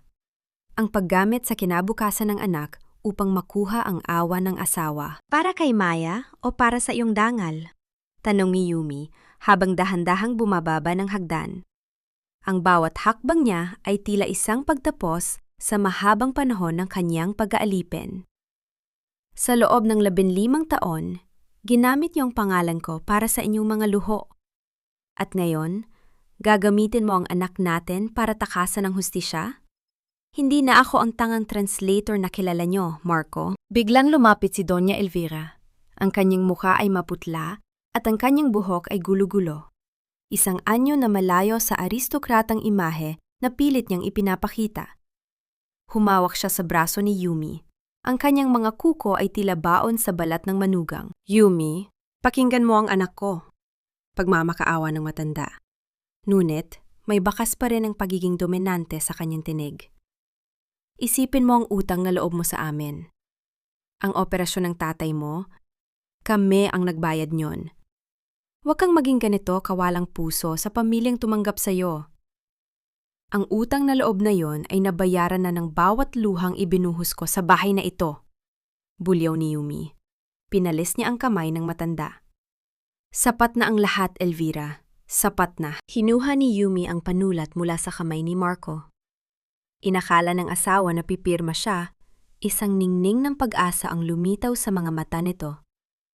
Ngunit sa halip na lumagda, kinuha ni Yumi ang dokumento at dahan-dahang pinunit ito sa maliliit na piraso sa harap nilang lahat. Ang bawat tunog ng pagkapunit ng papel ay tila bawat taon ng kanyang pagtitiis na tinatapos na niya sa wakas. Wala nang pipirma, Marco. Tapos na ang paghahari niyo. Sabi ni Yumi, ang mga piraso ng papel ay nahulog sa sahig na parang tuyong ulan. Tumingin siya kay Luigi, na kasalukuyang nakikipag-usap sa mga sheriff sa pintuan. Tapos na ba ang lahat, attorney? Halos, Yumi, sagot ni Luigi nang may paggalang. Kailangan na lang nating kunin si Maya at lisanin ang bahay na ito bago tuluyang iselyo ang bawat lagusan. Agad na tumakbo si Yumi pabalik sa ikalawang palapag. Ang kanyang puso ay punong-puno ng pananabik na mayakap ang kanyang anak at lisanin ang impyernong ito tungo sa isang bagong buhay. Binuksan niya ang pinto ng kwarto ni Maya nang may malawak na ngiti. Ang tawag sa anak ay nasa dulo na ng kanyang dila. Maya baby, aalis na tayo. Napatigil ang mundo ni Yumi. Ang bawat hibla ng kanyang katawan ay nanigas sa kilabot. Ang kama ni Maya ay maayos na nakatiklop. Ang paboritong manika ng bata ay nasa sahig na tila itinapon. Ngunit ang silid ay walang tao. Ang bintana na nakaharap sa madilim na hardin sa likod ng mansyon ay bukas na bukas, at ang hangin mula sa labas ay nagpapadala ng lamig na tumatagos sa buto. Maya? Maya! Sigaw ni Yumi. Ang kanyang boses ay naging isang hiyaw ng takot. Mabilis siyang tumakbo sa balkonahe at tumingin sa ibaba. Ngunit wala siyang nakita kundi ang malalawak na anino ng mga puno sa ilalim ng ulan. Bumalik siya sa sala. Ang kanyang muka ay puting-puti na tila isang bangkay. Ang kanyang hininga ay kapos at mabilis. "Marco, nasaan si Maya? Nasaan ang anak ko?" Sigaw ni Yumi habang hinahablot ang polo ng asawa nang may hindi maipaliwanag na lakas. Napatingin si Marco kay Doña Elvira. Ang matanda ay dahan-dahang umiwas ng tingin at naupo sa sofa nang may kakaibang ngiti sa mga labi, isang ngiti ng tagumpay sa gitna ng pagkatalo. "Sabi ko sa'yo, Yumi," bulong ng matanda. Ang kanyang boses ay kasing lamig ng semento. "Hindi ka makakaalis dito nang dala ang lahat ng gusto mo. Kung kukunin mo ang yaman namin, kukunin ko rin ang pinakamahalaga sa'yo." Isang patas na palitan, hindi ba? Nabitawan ni Yumi ang polo ni Marco. Ang kanyang buong katawan ay nangatog sa tindi ng pot at takot. Ang bawat sandali ng kanyang tagumpay kanina ay biglang naging abo sa kanyang bibig. "Nasaan ang anak ko, Elvira?" bulyaw ni Yumi. Ngunit ang tanging sagot ng matanda ay ang tunog ng pagbuhos ng malakas na ulan sa bubungan. Nilulunod ang bawat hiyaw ng isang inang na walan ng pag-asa. Biglang umilaw ang telepono ni Yumi sa kanyang kamay. Isang mensahe ang pumasok mula sa isang numero na hindi nakarehestro. Pagbukas niya ng mensahe, isang litrato ang bumungad sa kanya.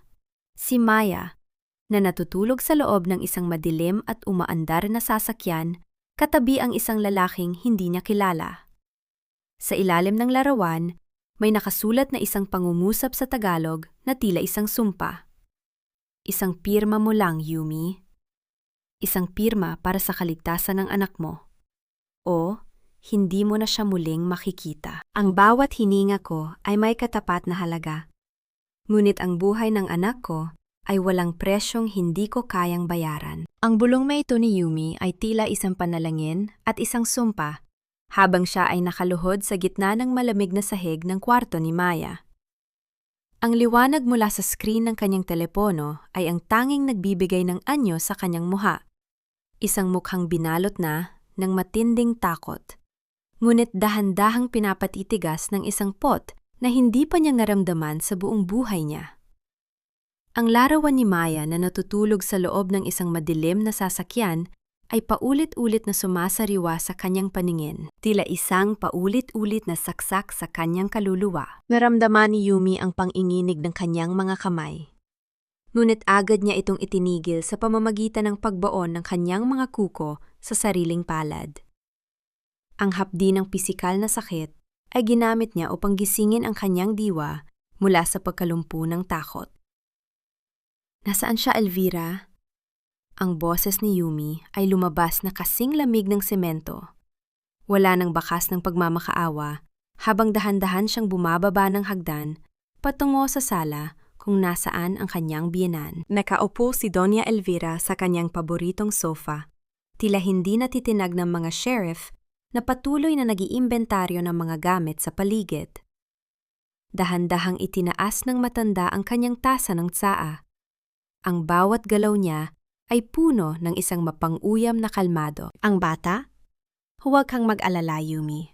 Maayos ang kalagayan ng aking apo," sagot ni Elvira. Ang kanyang mga mata ay nanlilisik sa ilalim ng malamig na liwanag ng chandelier. "Dinala ko lang siya sa isang lugar kung saan hindi siya maaabutan ng ingay ng iyong paghihigante.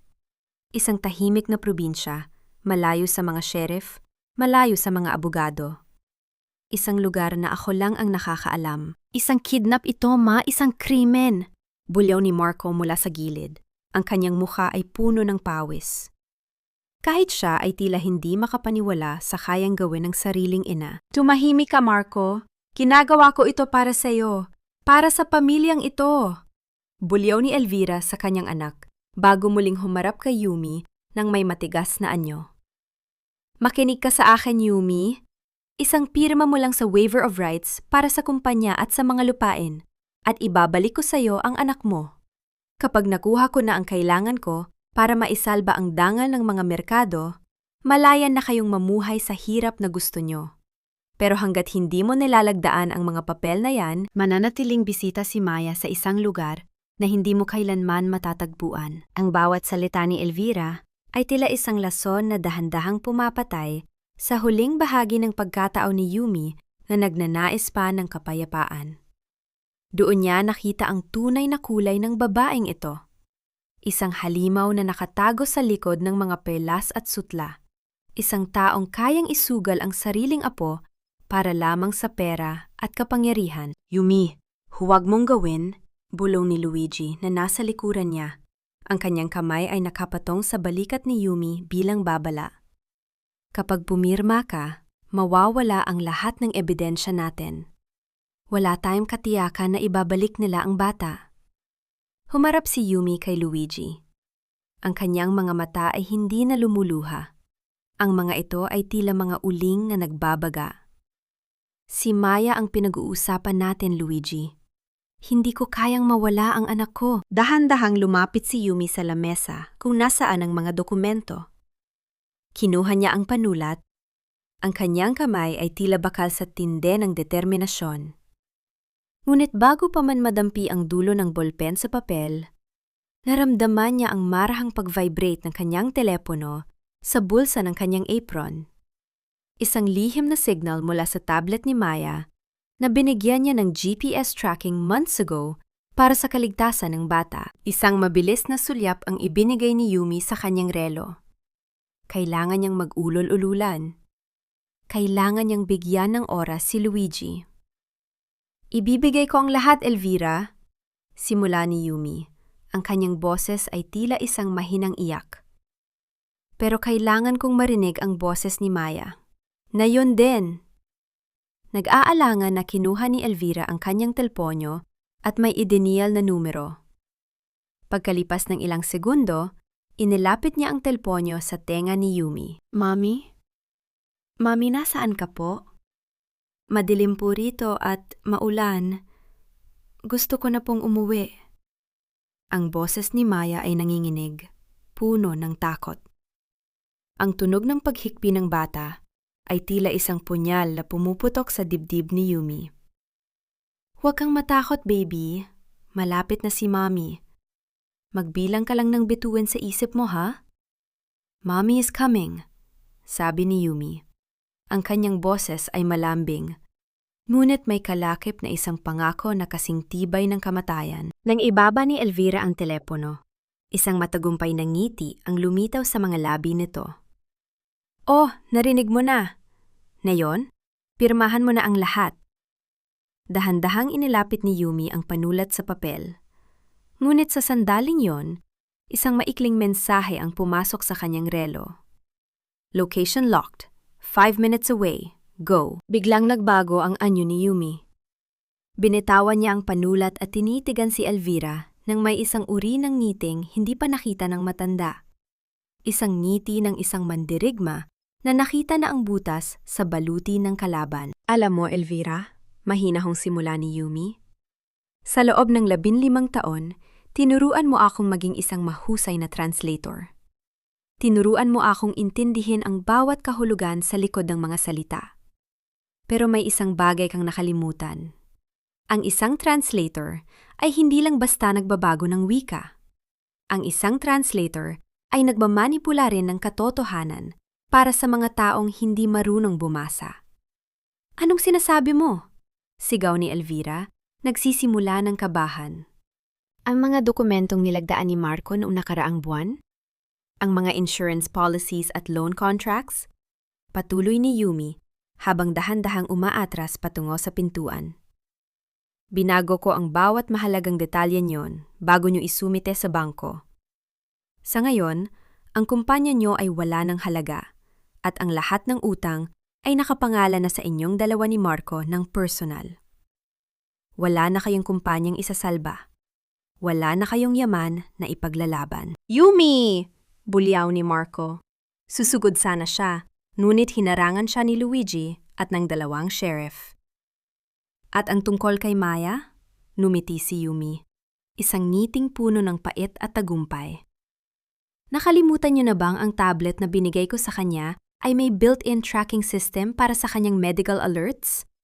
Sa oras na ito, Ang mga pulis ay nasa labas na ng rest house niyo sa Antipolo. Kasabay ng kanyang huling salita ay ang tunog ng mabilis na pagharurot ng sasakyan ni Luigi sa labas. Mabilis na tumakbo si Yumi palabas ng mansyon, hindi na lumingon sa mga hiyaw ng galit at desperasyon ni Doña Elvira.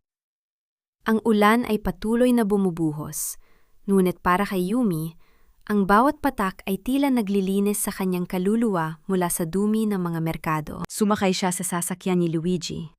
Ang kanyang mga mata ay nakatitig sa GPS monitor. Ang pulang tuldok ay papalapit na sa target. Ang bawat segundo ay tila 1 taon ng paghihintay. Nang makarating sila sa isang lumang bodega sa liblib na bahagi ng Antipolo, hindi na hinintay ni Yumi na huminto ang sasakyan. Tumalan siya palabas at tumakbo patungo sa madilim na gusali. Ang tunog ng mga sirena ng pulis ay umaalingaw-ngaw na sa paligid. Sa loob ng isang maliit na kwarto, sa gitna ng mga lumang kagamitan, nakita niya ang isang maliit na anino na nakaupo sa sahig.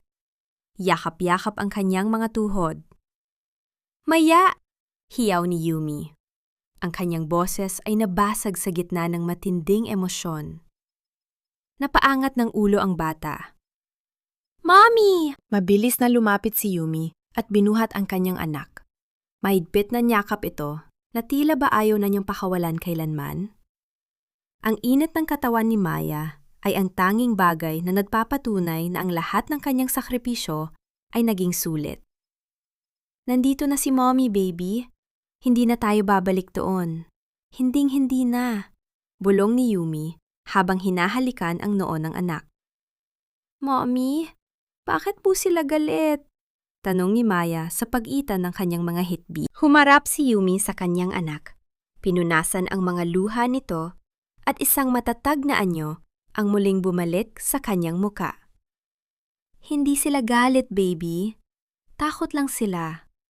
Takot silang malaman ng mundo na ang mga salitang ginamit nila para manakit ng iba ay ang siya ring tatapos sa kanila." Nang lumabas si Yumi mula sa bodega, bit-bit si Maya.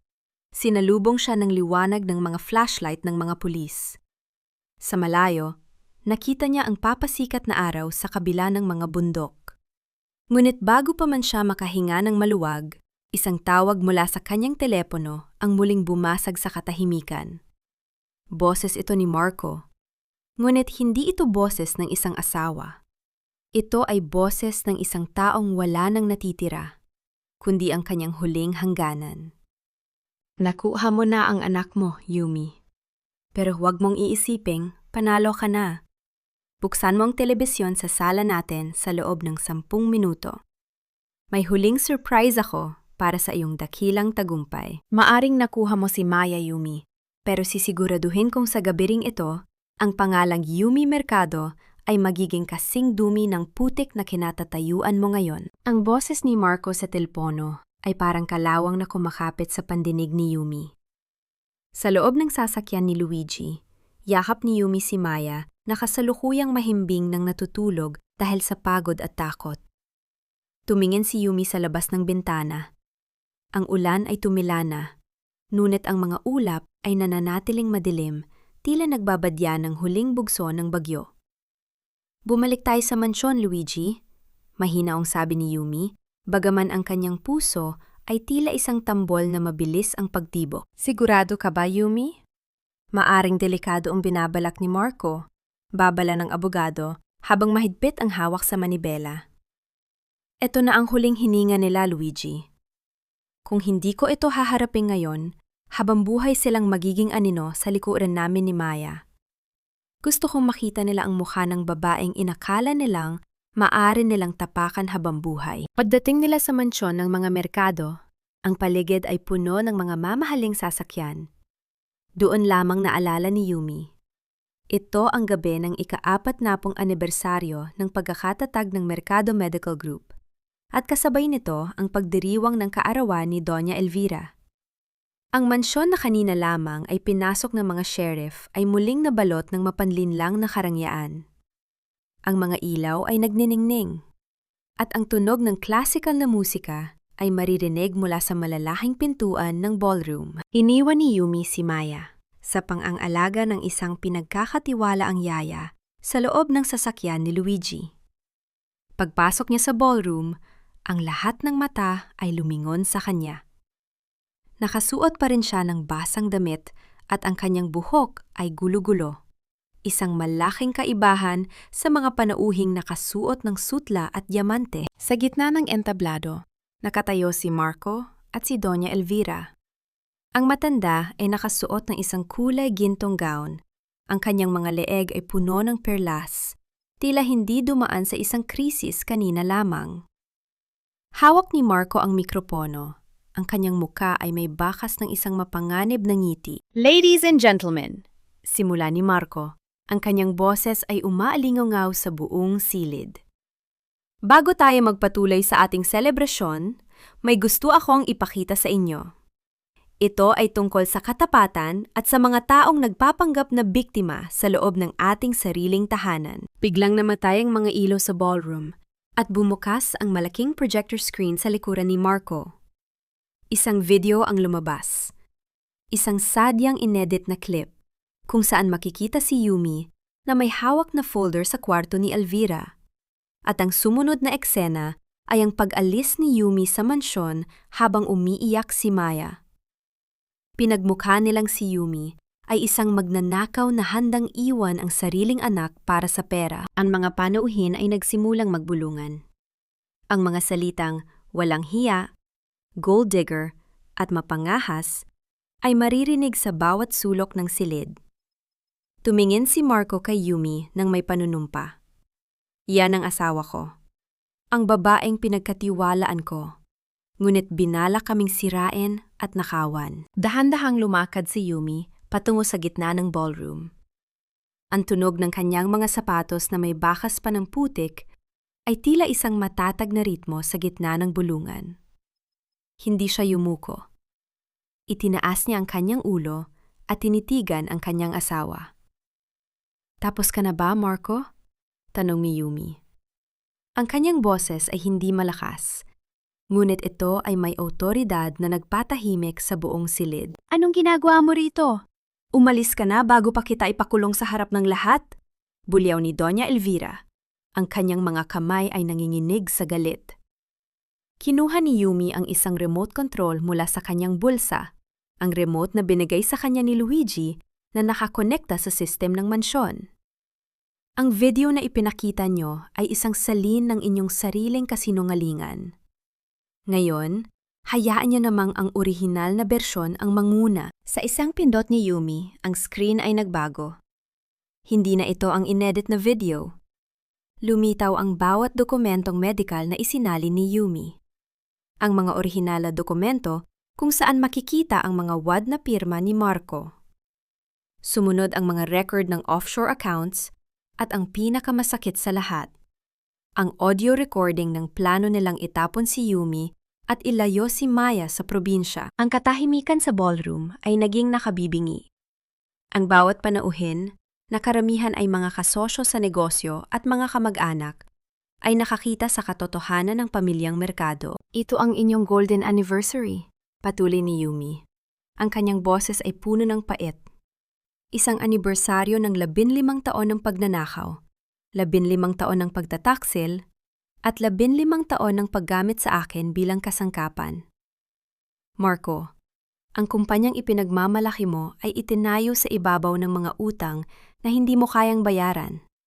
At ikaw, Mama Elvira, ang mga perlas na suot mo ay binili mula sa perang dapat ay para sa operasyon ng aking ama. Biglang sumabog ang galit ni Marco.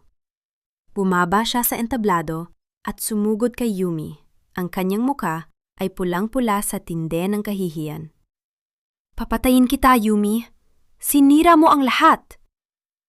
Ngunit bago pa man madampi ang kamay ni Marco kay Yumi, ang malalaking pintuan ng ballroom ay bumukas ng marahas.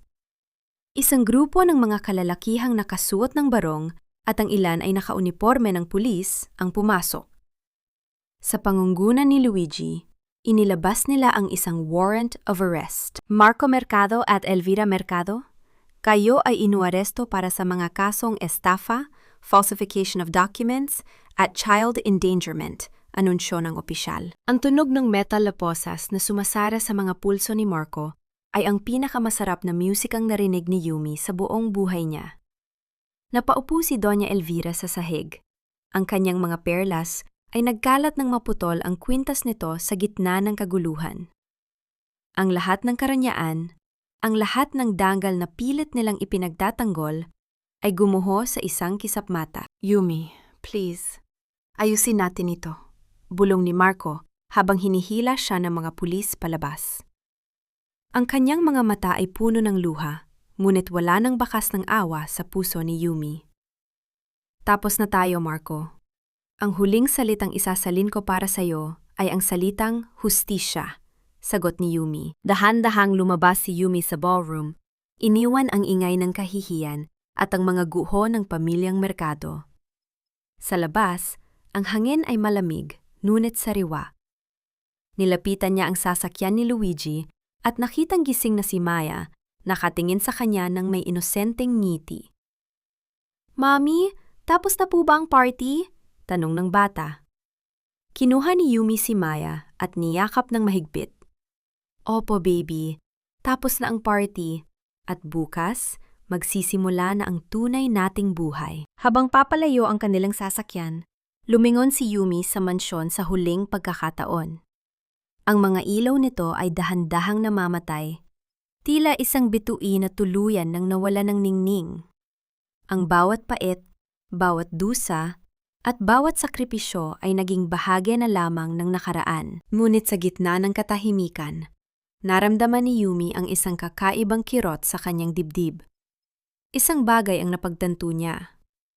Ang paghihiganti ay nagbigay sa kanya ng hustisya. Ngunit ang pagpapatawad sa sarili ang tunay na magbibigay sa kanya ng kapayapaan. Biglang tumunog ang telepono ni Yumi. Isang mensahe mula sa isang hindi kilalang numero ang pumasok. Hindi pa ito ang katapusan, Yumi. Ang kumpanya ay may mga lihim na hindi mo nahanap sa mga dokumento. May isang taong mas makapangyarihan sa amin ang naghihintay sa iyo sa dilim. Nabitawan ni Yumi ang kanyang telepono sa sahig ng sasakyan. Sino pa ang nasa likod ng lahat ng ito? At anong uri ng panganib ang muli nilang kakaharapin ni Maya? Hindi sapat ang mga rehas na ito para pagbayaran ang 15 taon na ninakaw niya sa amin ng anak ko Marco. Ngunit ito ang simula ng iyong pagharap sa katotohanan. Ang boses ni Yumi ay nanginginig ng bahagya habang nakatayo siya sa harap ng rehas ng kulungan. Sa loob, nakaupo si Marco sa isang manipis na higaan. Ang kanyang mamahaling suit ay gusot na at puno ng dumi.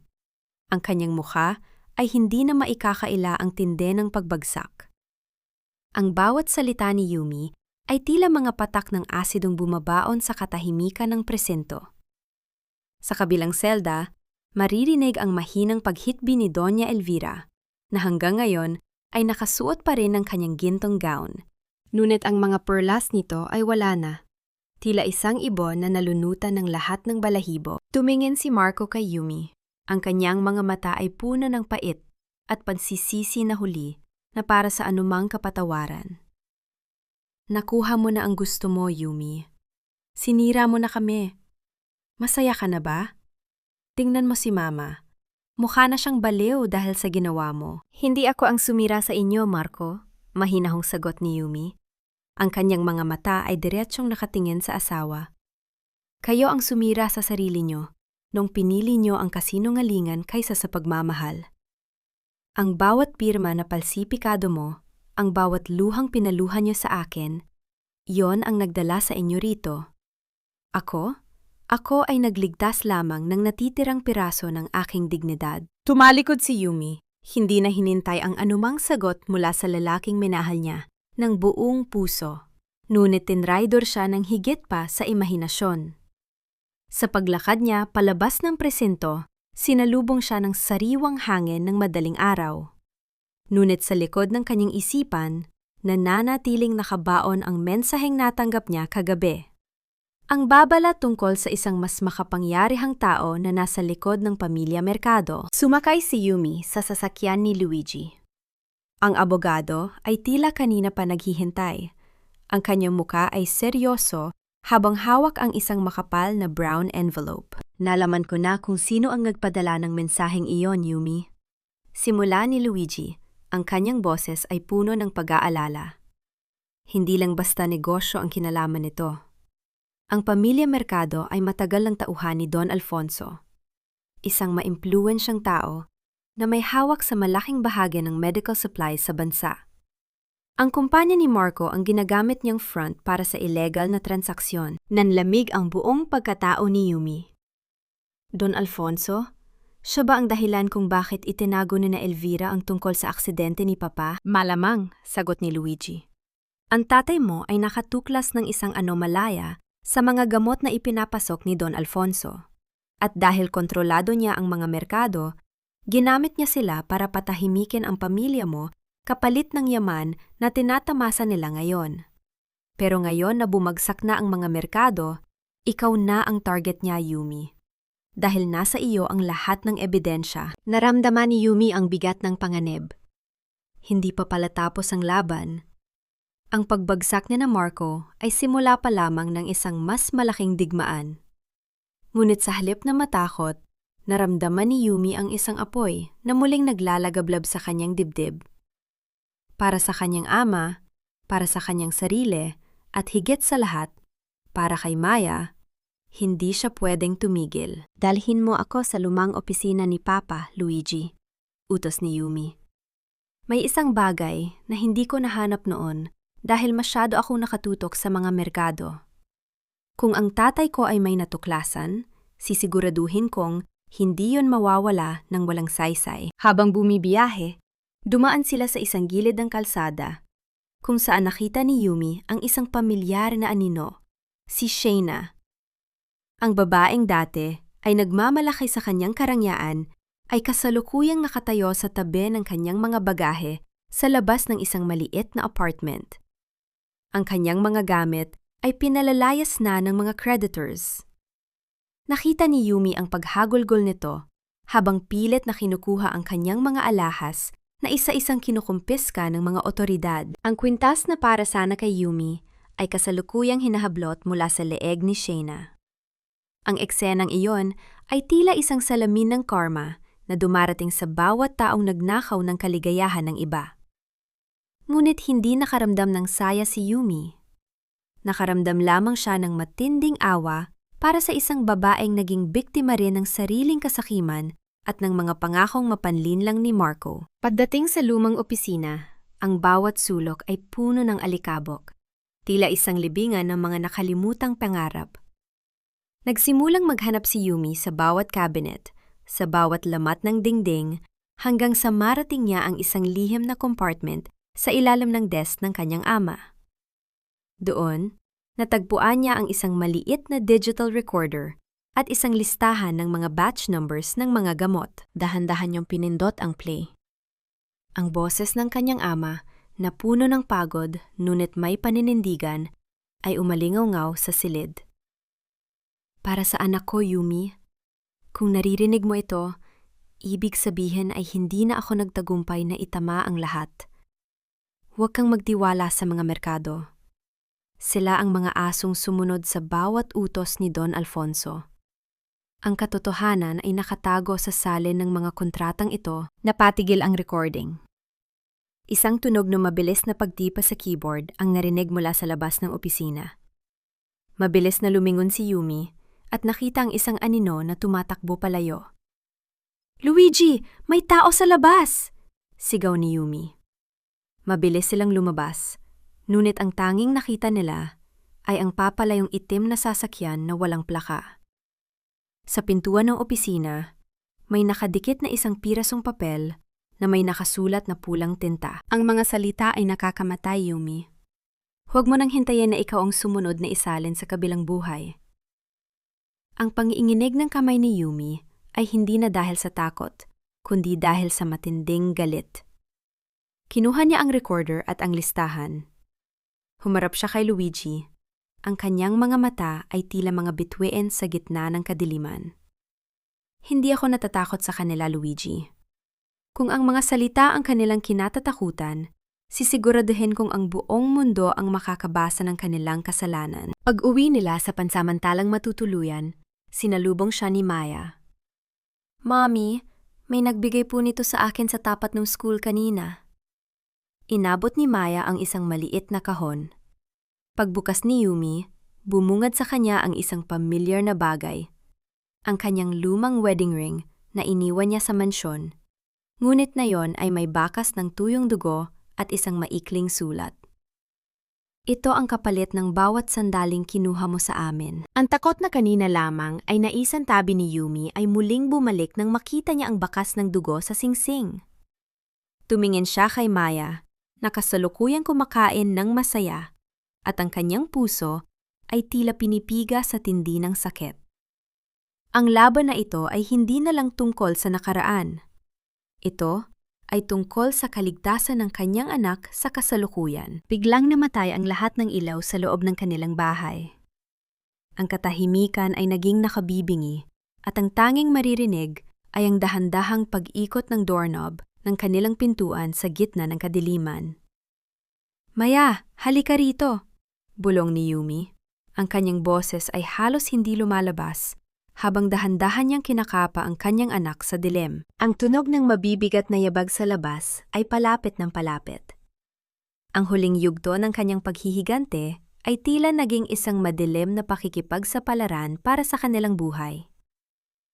Ang bawat pilat sa aking puso ay hindi na marka ng sakit, kundi mga guhit ng isang mapayapang bukas na ako mismo ang sumulat. 2 taon nang nakalilipas mula nang ang huling banyaga ay pilit na pumasok sa madilim na bahay ni Yumi sa gitna ng gabi.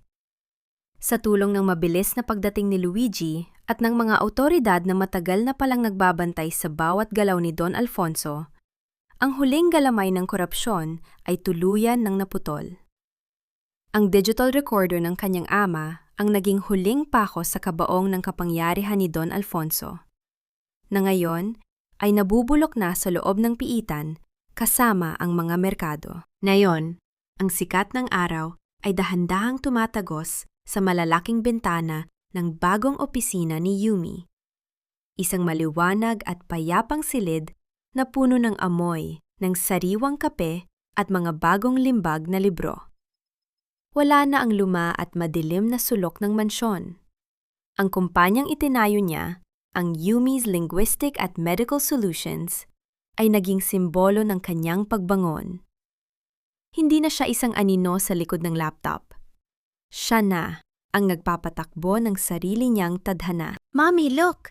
Ang ganda ng mga bulaklak na itinanim natin. Pumukadkad na sila! Ang masayang sigaw ni Maya habang tumatakbo patungo sa balkonahe.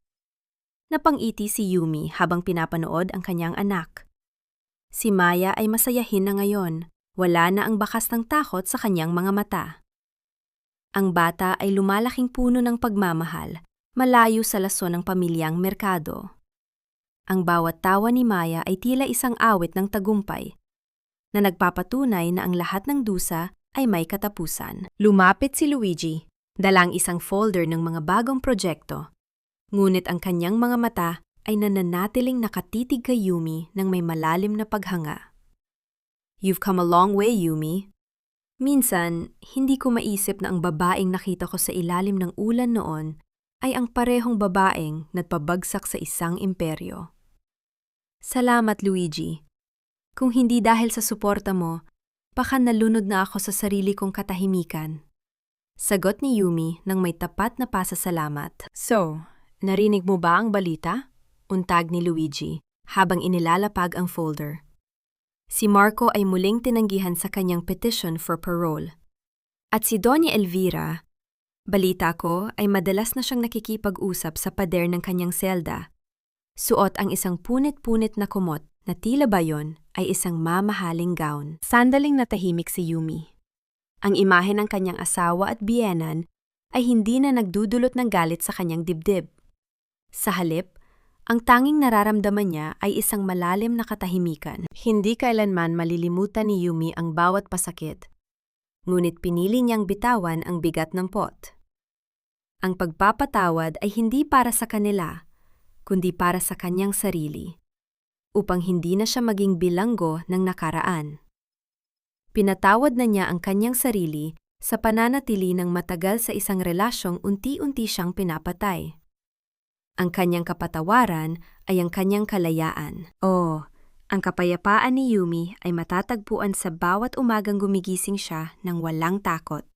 Sa bawat pagkakataong nayayakap niya si Maya, at sa katotohanang ang kanyang pangalan ay malinis na mula sa anumang bahid ng kasinungalingan. Ang kapayapaan ay ang kakayahang matulog sa gabi nang alam mong ang bawat sentimong hawak mo ay bunga ng iyong sariling danggal. Ang aral ng kwentong ito ay simple ngunit makapangyarihan. Ang wika ay hindi lamang kasangkapan para sa pakikipagdalastasan, kundi isang sandata para sa katarungan. Ang pagiging martir ay hindi isang birtud kung ito ay magiging dahilan ng sariling pagkapuksya. Ang tunay na lakas ng isang babae ay hindi nasusukat sa haba ng kanyang pagtitiis, kundi sa tapang niyang wakasan ang pang-aapi at isalin ang sariling buhay patungo sa liwanag. Habang papalubog ang araw, dahan-dahang lumabas si Yumi sa balkonahe at hinawakan ang kamay ni Maya. Ang hangin ay humahalik sa kanyang balat, tila isang banayad na paalala mula sa kanyang ama na maayos na ang lahat. "Mommy, happy ka na po?" tanong ni Maya habang nakatingin sa malayo. Hinarap ni Yumi ang kanyang anak. Hinaplos ang pisngi nito at sa unang pagkakataon sa loob ng maraming taon, ang kanyang ngiti ay tunay at umabot sa kanyang mga mata. Higit pa sa happy baby, malaya na tayo. Ang huling mga salitang ito ni Yumi ay tinangay ng hangin, nagsisilbing tuldok sa isang mahabang kabanata ng dilim at nagsisimula ng isang bagong pahina na puno ng pag-asa at wagas na pagmamahal.